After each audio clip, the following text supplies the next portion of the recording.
madali. Noy. Dad,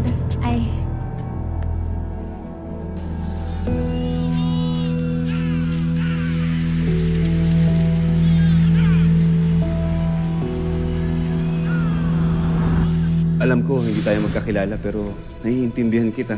Ganyan din ako sa anak ko. Good luck sa'yo. Sana magkaayos kayo ng kaibigan mo. Kayo rin po. Sana po maging okay na kayo ng anak niyo. Yeah.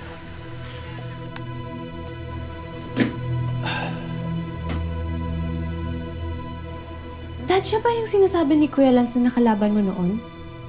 Siya ba yung tatay ni Makmak? Now you know.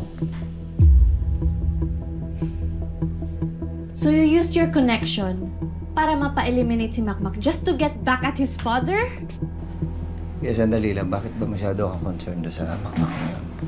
Dad, that is not the point. Why are you making them suffer? Na-meet ko na yung tatay ni Makmak and he seemed like a good person. Hindi mo siya kilala.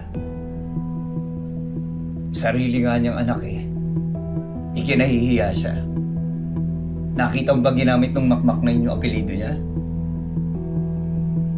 Pinakilala ba siya ni minsan? Hindi, di ba? You know why?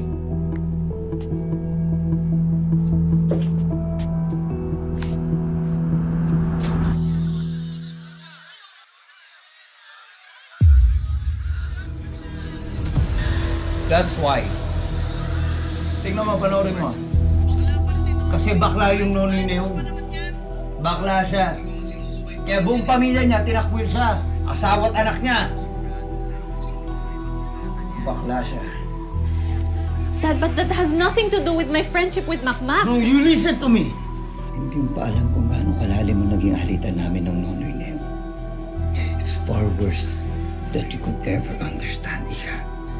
Na kung makikipagmabutihan ka doon sa Makmak na yun, ito sinisigurado ko sa'yo. Yun ang gagamitin ni Nonoy para balikan ako. At totoo rin naman ang sisiguraduhin ko, hindi ako papayag na mangyari yun. Na ikaw ang magiging dahilan para makapuntos siya sa akin? No. Not now. Not ever, Iha.